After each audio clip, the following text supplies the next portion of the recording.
to another great episode of hashtag Screw the W2. And I got a great guest on today. We kind of, I love the hashtag I symbol. was like, wait, am I doing it right? Is this what the cool kids I do? think so. Yeah, Yeah. I guess I've never done sign language before. But anyways, got a great guest on, Ellie Boone, who has a really interesting story of how like she kind of got to that corporate career ladder path, and like on, I think she said on day one, it was like, well, what the hell am I doing here now? So with that, Allie, welcome to the show. Thanks for having me. I was telling you before we hit record, I absolutely love the name of this because it's like I could see it being a movement. Like if you love your W-2, great, keep doing it. But so many people don't. So I love this whole thing. I'm excited to be here. Yeah, no, and I like it. I like it too. It's worked out well with my path. I left my W-2 a little over 3 years ago, and I think the biggest thing I like about it is just I don't think so many people know just how highly taxed W-2 wages are compared to real estate or investments or Mhm. royalties or whatnot. So, but speaking of W-2, can you take us back, Allie, to your previous life, if you will? What was like an average day in your W-2 job? Was there an average day? I guess we should say. Oh, there was an average day. It was very boring. Ah, And you know what's wild about it too is I had what I like it seems like the dream job. Like I started as an aerospace engineer. I was a top secret flight test engineer, ooh, which on the surface is super duper cool. And I definitely got to do cool things. I got to experience all sorts of stuff that I can never tell anybody, which is awesome. Actually, it's not awesome at all. But like but outside of the times that it was really exciting, it was still a corporate job. I was still in business casual clothes. I was still showing up sometime in the morning, and I'm not a morning person. And mm, I still had a cubicle. And so my typical day was sitting, I'm at a desk right now. It was kind of sitting here like this. And sometimes there was like counting the ceiling tiles of like, and it seems like it should be. I mean, and a lot of aerospace engineering jobs are absolutely super hard, but somehow mine weren't that hard, just not because I'm that smart, but because the positions I was in. So there was a lot of downtime, and I like I wanted out from the get go. So I mm. was either kind of staring at ceiling tiles, and I was always instant messaging people in like the work thing because I was more extroverted than a lot of engineers. I was like, I want to talk. How was your day? What'd you do this weekend? And they're And they're like, like, what are they talking to me for? why are you still talking? So I was like, hey, what you doing? What you doing now? Want to get lunch? Like I just didn't. It was a dream job for a lot of people, and it was a really cool job. The company was amazing, but I just wasn't connecting to it at all. So it really was kind of that like, and that was my day every Yeah, single day, and like, and then I'd go to like staff meetings and make my work sound really fancy, like, oh, I'm working on this thing or whatever, and I would do those things, but I just made it sound fancier. So gotcha. that was my few years in the corporate. It was great. All right, sounds good. So, and maybe you already alluded to this, or maybe there was a series of moments. Was it kind of right from that right away from the get-go was this isn't for me, I got to get out of here? Or was there like a, pinnacle time that sticks in your mind of, yep, this was the moment I realized this isn't for me? Yeah, your phrasing, the first one was, oh, yeah, this isn't for whatever you just said, was exactly the words that went through my head. And I will never forget the moment is my very first day on the job ever. And somebody was walking me to my new cubicle, and I turned the corner to the cubicle and I just looked in it. And it was like this gray thing. And I was like, oh God. And I knew right then that all the school I had just done, everything, I was like, Wow. I said, I got to get out of here. I hadn't even sat in my chair yet. And so like, I kind of feel bad for the company. Like I wanted out before I even started, but Mhm. it was literally turning the corner into the cubicle because part of it too, aside from I think just my insides knew that this was not for me. But prior to that, I was in grad school, and while I was in grad school, I was teaching people to fly airplanes. I'd been a pilot for a while, and Oh, so okay. my office every day was the sky and Mm. nature and adventure and airplanes and all this. So, and like, I had like my uniform was like a polo shirt and shorts, like super comfortable. I didn't even have socks on with my shoes, and it was just a lot more up my alley. And so when I walked into this gray cubicle, I'm wearing these just heinous business casual clothes that I hated. And the whole motif is just solid gray. I was underground because I worked in underground tunnels. Oh, And I was wow. just like, uh-oh.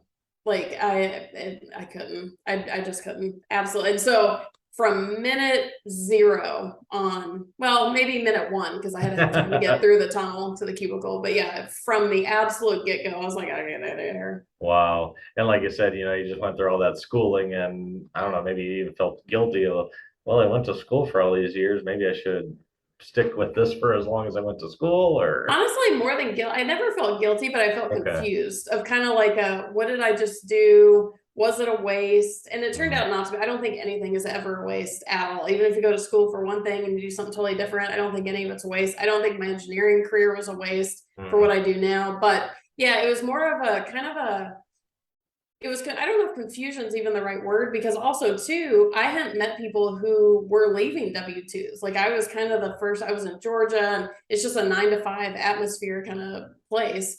And okay. so it was kind of a confusion of, did I just waste all this time in school? Okay, wait, should I be getting out of here? And kind of that, like I was almost so confused I didn't have time to feel guilty for Sure. it. All right. So now when this obviously you had these moments of I got to get out of here, this is just not for me, what I do, etc. What were your next steps or did you take next steps to, get you out of there, get somewhere else? Well, the problem was, so once that message ran through my head of, oh God, I have to get out of here, the problem was I didn't know how to get out of there Mm, because I had skills at that point. I had just gone through a master's degree in aerospace engineering. I had been flying airplanes. Like I had a lot of skills, but none that were really directly practical for getting myself out of corporate. Like I can't go be a flight instructor full time. They don't make enough money. I'm okay. not very good at engineering, so I'm not going to create my own engine. Like I just didn't know what to do. I didn't have practical skills really. And Okay. so my absolute first step that I ended up doing for 5 years was just researching everything. I was like, I don't know how I'm getting out of here, but I gotta figure it out. So I'm a paperback book kind of. I'm not an internet reader, and so Okay. I started reading everything. It happened to be somebody had told me about Rich Dad Poor Dad at the time, Mhm. and that put the idea of business owner, investor, working for somebody, self-employed. So that kind of put the bug in of like, okay, I got to start figuring out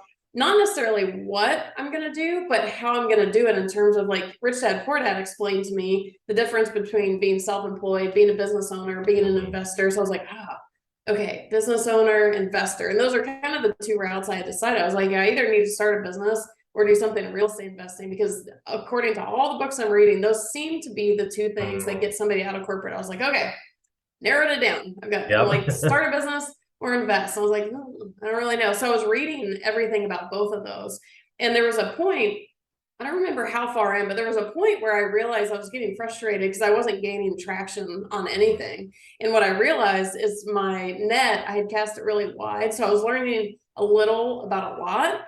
And Sure. I realized I was going to have to pick one. The first step was pick real estate or start a business. It doesn't matter which one, just pick one, because I've got to start going deeper rather than wider.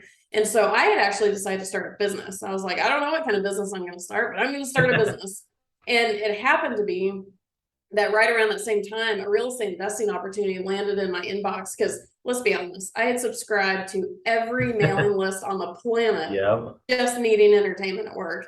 And so some investment opportunity lands, and I was like, while I still have my W-2, while I have a paycheck, and while I have health Mhm. insurance and I can afford to live, I might as well do something smart with my money while I'm trying to figure my way out of here. And long story short, I did do that. I started investing, and that investing ended up becoming, funny enough, I ended up starting a real estate investing business because Sure. I thought it was gonna be, I don't know. But it wasn't even really my intention. It's just that going that path kick started a whole bunch of things. I started meeting people who introduced me to different things, and that's how everything kind of got started. So like people say, like, how did you end up in real estate investing? And I kind of say, in a way, it kind of fell in my lap. And I hate to say it that way because it sounds like I didn't work for it. Because I Sure. literally, for 5 years, reading everything, going to conferences, trying different things. I failed at a whole bunch of things. I was like, I'm going to buy a hotel and run it. That didn't go anywhere. So like Right. that's what I was working. I mean, I was working way more full time in my head on how to get out of my job than I was actually working on my job. So in a way, it kind of landed in my lap just because I didn't know that that's what it was all going to be. But I did the work, I feel like, to get there, to prompt it to be able to kind of show up in my world. Sure. Okay. And then I think I caught in there a little bit. So from the time you had your I got to get out of here moment to when you first, had that investment that fell in your lap? Was that about 5 years? Did I catch in It was that, or is five that years. 5 years? Yeah. Okay, gotcha. It was a busy 5 years in my head. Again, not for my job, but for Sure. my Just exit, my exit plans. right, just the reading and taking information Hmm. and go from there. So, and where was you said you kind of fell in your lap, or it fell in your lap, but was it a single family home? Was it a duplex? I'm assuming it wasn't a hotel or anything. So, Well, it was actually even funnier sounding than that. So the investment opportunity that came into my inbox that day was I do not currently own this, a pre-construction beach bungalow, pre-construction property in a development in Nicaragua. It was so going to be that's the a infamous beach. property you're telling me Uh-huh. about. Yeah, I had a very aggressive start into real estate investing. And I was certain, I watched this webinar and I was like, this is a scam, and hello, this is a third world country, like whatever. But also the price tag seemed really appealing, and there was a seller financing option. And I love anything that will turn ahead. I'd be like, obviously, why would I not buy a beach bungalow in Nicaragua in a third world country? Because people are like, okay. So so I was certain it was a scam. And so I watched the webinar and I was very interested, and I printed out the contract, and I was certain I was going to just call these guys out like this, whatever. But it turned out to actually be a huge development. Wyndham Hotels was in on it. Jack Nicklaus Golf Course Design was in on it. Like this was a big Wow. deal. And a lot of people had millions of their own cash in it. Like this was not a idiot investor, small time investor. Let's see how many people we can do. These were experienced investors with a lot of money to put towards it. And obviously Wyndham and Jack Nicklaus, like this was it turned out to be a really legit thing. It Wow. turned out later to be the famous developer story of suddenly just one day nobody knows where the money is. So Ah, it's famous. And that happens in the US too. The only difference really with it happening in the US versus Nicaragua is there's not a lot of repercussion in Nicaragua, just because, we can't call the FBI type of thing. exactly. It's So outside their jurisdiction. So, yeah. So to this day, I'm still missing a little chunk of money from that very first investment. But that investment, even though that one went belly up, that is what really propelled everything going forward, because that's where I met the people who later got me going in different directions. So to answer your question about single family houses, at the same time, the guys who were dealing with the Nicaragua stuff had started getting into turnkey rental properties. okay. And never in a million years would I have ever thought that turnkey rental properties would get me out of corporate, because on paper, it just there's no way. Sure. But in the midst of that, while I was doing the Nicaragua stuff, I could have cared less about the turnkeys. I was like, that's boring. Like little single family houses in the US, no thank you. I'll stick with the beachfront development in a third world country. That's more my style. And so one day, this was late 2000, summer of 2011, Okay. and some of the guys said, hey, we know you're totally not interested in turnkeys, no worries, but just a heads up that the next big market coming is Atlanta, because they knew I was from Atlanta. And I was like, Okay. oh, well, if you're going to say Atlanta, like I could look into that. So I flew to Atlanta because I was going to Atlanta all the time anyways. My parents were still there. I still had friends there because I live in California now. Sure. And I had taken a job transfer with that beloved engineering job. I tried everything to make it work. I moved across the country to try and make that work, and it didn't work. So so I was like, oh well, I'll check that out. So I flew to Atlanta and I started checking out the turnkeys, and I was hooked from the get-go. And at that time, the prices were really cheap, the rents were really high. I knew the city, I was comfortable there. I started buying like a fiend. And again, this was of that mentality of I'm just doing something smart with my corporate money while I have it. I did not put two and two together that this was going to be my exit out of corporate at all. And, a lot of people, when they're trying to get out of corporate, the couple big things that I tell them is number one, you may not know the answer of how to get out right away. I didn't. It took me basically that entire 5 years to figure out how it was going to happen. Don't let that stop you. The second thing is, in my mind, if you're trying to figure out what to do to get out of corporate, chances are at some point, if it's not happening now, it's going to happen, where you start making money via some other means. And I feel like if you think of like organic business building, it's like, wait a minute, if this is already working, even though you're not thinking of it working at scale, but if you're already making money at something and it's kind of coming naturally to you, that might be your ticket out. And that's what happened with me is with the turnkeys, I was just buying them for myself, but suddenly everyone started asking me what I was buying. My cousin ended up buying one, my mom's friend bought one, because everybody's hearing like, wait, you're in California buying super cheap properties that you don't have to rehab and you don't have to swing hammers. What are you buying? I was like, oh. So I told him without even thinking about it. And I started telling so many people about it that I got approached at some point. They said, listen, if you have a real estate license, we can pay you referral fees because you're sending us so many people anyways. I was like, oh, what a cool side hustle. Like, Yep.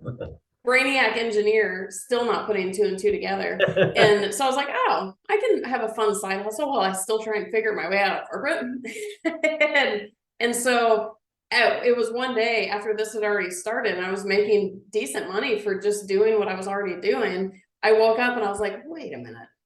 If normal real estate agents can make a living as a real estate agent, and I'm basically making the same as a normal real estate agent, hello? And I was like, and that it was like the flashers went off, whatever, the Light stars bulb. aligned, the flashers went off, and I was like, oh my God, I think this might be it. And so I spent some time trying to build that up, and that's eventually how I left corporate. But Okay. yeah, it was, it was funny because as much as I was very intentionally trying to get out of corporate, the thing that got me out of corporate, I was doing for quite a while before I realized, oh, hello, this is literally what I've been looking for the Sure. whole time. Like for someone who is that anxious to get out of corporate, it took me a very long time to realize it was there. Yeah, yeah, no, and sometimes life just happens and oh, I'm hmm there. And so what was and maybe you kind of had this awakening, a light bulb moment. Do you know or remember exactly when your freedom day was or when you were able to leave your corporate job or September 5th of 2012, which I'm okay. actually, so today is September 22nd. I completely, this is my 10-year anniversary. So Oh, I just hit 10 cool. years this year and somehow my anniversary date slid by and it didn't even dawn on me. Like, hello, like huge celebration. But yeah, it was almost right to the day 10 years ago. Okay. Yeah, as something about September's my exit was September 3rd, 2019. So Hey, so anyone listening, September might be. yep. Plan But I know ahead. when I left too, like I needed to leave or I wasn't gonna be able to keep building stuff. But also too, it was kind of nice. Like when I left, I moved out of my place and I went back to Atlanta for over the holidays because it was kind of Okay. like a let me just relax before I'm about to be paying rent and not having a job kind of thing. And so it's kind of I don't know if you had the same thing, but like I feel like September was kind of fun because it's like a little bit less pressure around the holidays, I feel like, Yeah. versus like January, it's like go hard kind of thing. So I don't know. Yeah, no, I yeah, definitely can emphasize there. So, now maybe this will probably be the shortest answer. I don't know, but any regrets or anything you missed from your corporate W-2 job back in the day, or from about I 10 years do ago, basically? miss I do miss the option of things being easy. Ah, I was getting a nice paycheck every single Friday. I had great health insurance. And sometimes, as an entrepreneur and investor, in my case, mostly entrepreneur, because that happens to be the investing as well, but mhm. it's just like I very often I feel trapped. And mind you, I would not trade any of this. And it's more of like there's days where I want the easy road, and Mm, there's not really an option for the easy road. Like I can have kickback days and watch Netflix all day or whatever, sure. but in the back of my head, it's like, oh, got to get back to work. Where there is that component of just if the hardest thing I have to do every day is show up to work and then sit there for 8 hours or 9 hours and then go home and then I get paid really fat to do it on Fridays, Right. there is a part of me that sometimes wishes life was that easy again, but it's that trade-off, right? Like now life is a lot more challenging and complicated, but I also feel like my soul is attached. Uh, Whereas in the easy world, my soul wasn't really attached. So it's kind of like pros and cons here. And some people are completely fine doing the 9 to 5 thing, not caring about what they do. That's fine. For me personally, my soul was not attached to my body doing that. Like I feel like I didn't have a choice, and I feel like I don't have a choice now. I could never go back to corporate. I'll sooner be homeless on the beach before I could ever do that again. yeah. But I do miss sometimes the easiness plus that paycheck security for Yeah. sure. Yeah, I definitely can empathize with that. I mean, I'd spent almost, well, let's see now, 12 years in corporate sales. So yeah, towards the end, I built up a great clientele. I could send an email Yeah. and, sell a new, system or copy. Yep. We're like, sounds good, I'll sign it. And, did a lot, Ka-ching. oh, yeah, exactly. Yeah, did a lot of work. But like you said, it's just kind of soul draining. You're not passionate about it. And Yeah. I still remember to this day, I think it was like a week after I left my job and went to go see my chiropractic.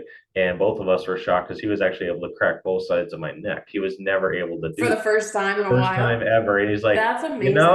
I think it's safe to say you had a lot of stress from your job and just Yeah. relax. So Being like that for 12 years. And exactly. Yeah. So that is kind of that trade-off, right? Like as challenging as it can be to leave your corporate job, especially in the early years, and then even maintaining it, because I guess people can leave for different reasons, but like the entrepreneurship route, it's such a roller coaster all the time. Like I can have days where I'm like, woo, life is good. And then suddenly a month goes by and I haven't made a penny. And I'm like, oh, life's not so good. It's been an emotional roller coaster, it's been a financial roller coaster, it's been all sorts of roller coasters. But it's funny that in those moments, that's when a chiropractor can actually crack my neck. exactly. Like you would think it'd be very opposite. And I remember the first year that I got out, I was so stressed. I did not leave with enough of a nest egg. I did not have enough in my savings account. Like I threw myself to the fire. And so that first year, I was barely making anything. And just every way that I had ever done things no longer applied. So it was stressful. So I was stressed to the max.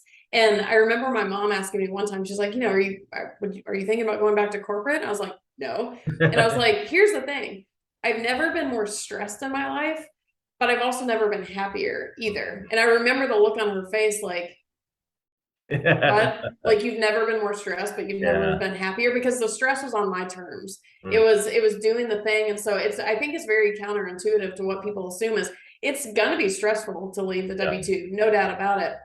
But it is possible to be a million times happier. So it's like take the stress, be happier. No stress, lose your soul. That was Yeah. that's the challenge I ran into. Exactly. So what's been obviously we're you just said you had your 10-year anniversary of leaving the W-2. What's been the best part of your journey from then into, here in 2022? I would say two things are the best part of it. Okay. Is number one, the first thing that happened, the first thing that I was game changing. And I feel like people hear this concept all the time, but I feel like until you've actually experienced it, you can't truly know how amazing it is, which is lifestyle design. It's Mm. that whole thing that everybody wants passive income for. If you're financially free, what does that give you? Well, it basically lets you be retired. And what do retired people do? they they wake up when they want to, they go to bed when they want Yeah. to, they go where they want to, they do what they want to. Hmm. And in the way that I set up my business, even though I do still work, I get to do all of that. I can go ski and work from there. I can, a lot of people are experiencing this now with remote working having gotten so Yeah. popular. But a lot of the remote workers are still stuck with the 9 to 5. I Mm. make my own hours. I'm a night owl. I love working at midnight. No one's bothering me. Like I sleep in, I watch my soap opera, I make some food. And to be able to dictate my own hours, the whole concept of lifestyle design, which is really whether people know that term or not, is what they're looking for with passive income. That is hands down, that's the game changer. That's why I couldn't go back to corporate now. I'd sooner be homeless. And so lifestyle design is the big one. And then I think the second thing for me is that, and I didn't even know that I was doing this, but now at the 10-year mark, I'm looking back and seeing how I've designed a lot of things, is I really get to bring forward my big skill sets. And when I work for somebody, I'm kind of limited in the box within that job description. That job description may be applicable to my skills, it may not be, but even if it is, I'm probably not bringing all of my skills forward. So Sure. with me, I ended up later getting another degree in psychology. And it's funny now that without even realizing it, everything I do on a daily basis with my business is engineering plus technology, engineering plus psychology. Like that's, I'm always working on the mindset stuff. And yeah, investing is great and real estate's great, but what's the mindset component of that? Why are people so scared of failure? Blah, blah, blah. So it's funny that I wasn't a good engineer by itself, and I'd never be a good psychologist by itself.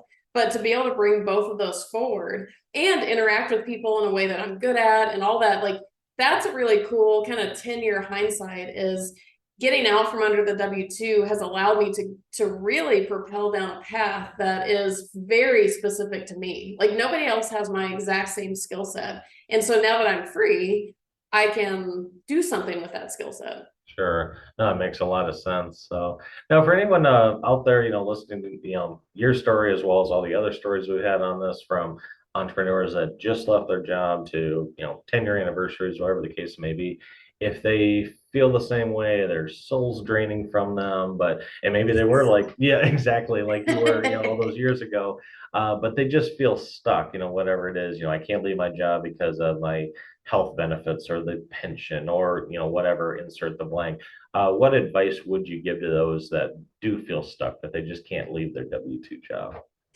Well, my advice would be to realize that you're not actually stuck, because I was right there in that moment for at least 4 to 4.5 of those 5 years, right? Like I felt stuck because if I wasn't stuck, I would have just left. But I felt stuck because in my case, I was fortunate. I didn't have like if I was going to take this risk, it was only me and I had a couple dogs at the time. If you have a big family and you have kids, there is a different layer of you've got to keep the money coming in, and I get that, but I felt stuck too. And so it's like I was sitting there just chugging away of like, how am I going to get out of here?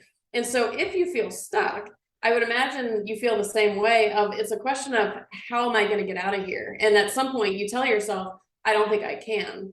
Mm, And one of the best pieces of advice a mentor in this whole process gave me was never ask if you can do something, ask how you can do it. mm, So if it's in your head of you want to leave your W-2, yeah, all the logistics might be there. That's fine. That doesn't mean it can't work. yeah. So my vote is put them aside, do what I did, and just start exploring. Do what you can when you can. And much like me, I think if you stick with that and you keep exploring and you keep trying things when you can, do it safely. Don't risk your whole paycheck, all that kind of stuff. Like do it within your limitations. But if you just keep chugging, I think there's an answer for everybody. Like again, if you took me back 15 years and said, oh, this is how you're going to get out of corporate, no one has ever said anything about a turnkey rental property getting Right. anyone out of any job. It just doesn't happen. So I couldn't have made that up, kind of thing. It just happened. And so don't ever assume that there's not a way for you to get out. It doesn't matter if you have 15 kids and your expenses are very high and you have no skills whatsoever. In my mind, there is a way out. It's just a matter of you being patient and taking the time and the initiative to just start down the path. You don't have to know the answer right now. Just get on the path. And at some point, in my view, the answer will come. So, it's getting rid of that limitation, and don't ever assume that, yeah, you may feel stuck now, but that doesn't mean you're going to be stuck forever and there's no answer. I don't think that's true for anybody. Yeah. Life without limits. That's another one of my hashtags I like to put on my social media Yeah, profiles. So, I like it. yeah, that was kind of the final, point as we wrap up this here, Ellie. This will, call it the soapbox moment, so to speak. But what are you all, working on? What are you most excited about? What's coming up the Woo. pipeline for 2023? How can people reach out to you? The floor is yours. Well, I'm hoping by the time anybody sees this, so at the 10-year anniversary of my company, I realized like it's time to put my big girl pants on and like really like the current website for my company, God bless it. It's cute, but it's not really very helpful and it's antiquated. So one of the big projects right now is just a whole website revamp. So I'm hoping by the time people will see this, that will be out. Okay.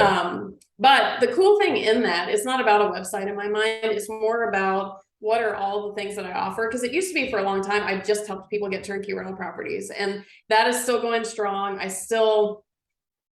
I love it. If you ask me on most days, I'll say I hate it, but let's be honest, I actually love it. Yeah. And so I still do that. But over the last maybe 3 to 5 years, I was kind of doing real estate investing coaching and business consulting, completely irrelevant of real estate, coaching and consulting on the side. Like if people needed something, I would do it. And when COVID hit, a lot of people were stuck at the house, and suddenly coaching started going through the roof because Yeah. nobody could leave to do anything. So it's like, hey, I might as well get some education while I'm here.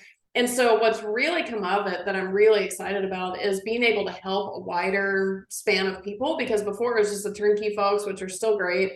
But I'd say even like of people who call me for real estate investing coaching, probably 60% of them are not turnkeys. They're even doing strategies that I've never done, because the way that I work with people, because it is more a mindset component, they'll call me with some kind of challenge and we figure it out together. I don't have to know specifically how to flip a property. to help people with that. I can totally still help people with that. And then the business consulting is one of my favorites. That's where the engineering and the psychology really come together. Is, you know, if some business is up and running and it's just not moving as efficiently as they want to, or there's some particular problem, I get to go in and pull out all those puzzle pieces and rearrange them and help fix all that, which is so fun. So that's the stuff that I'm most excited about, just because it's the newer stuff. And again, I feel like I'm able to work with a lot more people than when I was just kind of pigeonholed into the turnkeys. But yeah, so like, you know, the point of the website too is the new website is really to, I want to open the doors to everyone getting started, and even experienced investors too, but really open the doors to everyone, because I feel like real estate investing and entrepreneurship, because I do coaching with people who just want to leave their corporate job completely outside of real estate. Real estate's irrelevant for them, but I help people do that, exactly what we're talking about. And so just being able to really cast that net wider, and because I want people, kind of like you said, life without limits, I want more people to experience that. I want more people to, if you want out of your W-2, have the chance to do it. Or if you want to be a real estate investor, have more people succeed earlier on, because there's such a dropout rate with that, and entrepreneurship, because people just don't, we didn't learn it in school. So how can, so I'm just, see, I'm already rambling on now because I got excited about it. I'm like, I'm like, oh boy. Yeah, so that's kind of the new, I don't say new thing, but kind of more of a newer focus. And the website's going to be a lot more all-encompassing than what the current one is. And so I'm pretty jazzed. Like it's new, it's exciting for me. It's just a different not path, not a totally different path, but you know, just something a little newer and fresher. And I feel like no matter what the market does, no matter what's going on in the world, if we're in a recession, if we're in anything, one thing that's continues to stay evergreen is education. And so that's what I really want to build, is like the education side. Because again, I was in everybody else's shoes. How do you leave your corporate job? How do you get started as a real estate investor? How do you do those things? God bless our school system. They don't tell us any of that. So I really want to kind of start helping people do more of that, because I also, not to sound like a beauty queen, I want world peace. So I figure if everyone can get a little bit happier about what they're doing every day, I'm so down with that, because I feel like it would just change everything. So exactly. See, I got excited. I rambled. No, you're fine. So, and then that website, will that still be Hipster Investments? Or are you doing a whole name brand change as well? That Or? was a debate. I'm still self-conscious about the name of my company, and I'm not even a hipster. People are like, why? And it just has always worked. And so I actually worked with a kind of mentor person. I was like, you know, I'm still self-conscious about the name. Should I drop it? And they're like, no, you need to change your own mind about that. And I was like, oh, okay. So the name is remaining. Okay, gotcha. So, all right. Well, for those listening to this, and feel free to check the show notes. We'll have the link to hopefully the new website as when this gets published, as well as Allie's YouTube channel. Also, Allie, thanks. Actually, I have an even cooler. Well, I can give you the link, but I have an even cooler reason that somebody should check out the link to my company. Sorry. Is so a couple of years ago, I put out my first book, and it is a real estate investing specific book, but it's called Not Your How-To Guide to Real Estate Investing: Life Lessons on Hacking Your Mind Before You Hack Your Wallet.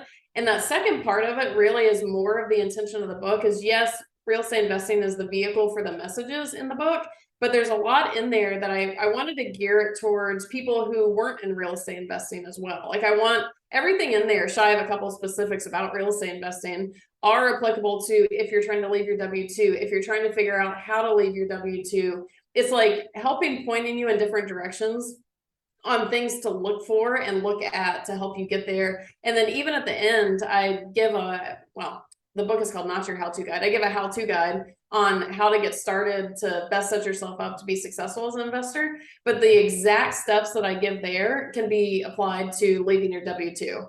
So what I did, the cool link that I'll give you is my company's name, or company's website is hipsterinvestments.com. But if you go to hipsterinvestments.com/ screw the W-2, I put a free digital download link for that book on there. And if you're like me and you need paperback, there's an Amazon link on there also. But you can also use that link to get a hold of me anytime. I love hearing from people, but definitely go get the book. I'd be very excited.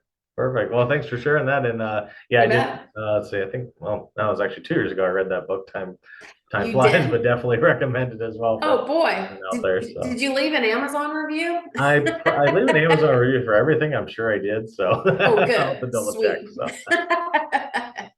So all right. Well, Allie, thanks again. It's been great having you on the show. And again, for anyone who wants to check out the digital version or the paperback version, just go to hipsterinvestments.com backslash screw the W2. Again, Yeah. Allie, thanks for your time. You bet. Thanks for having me.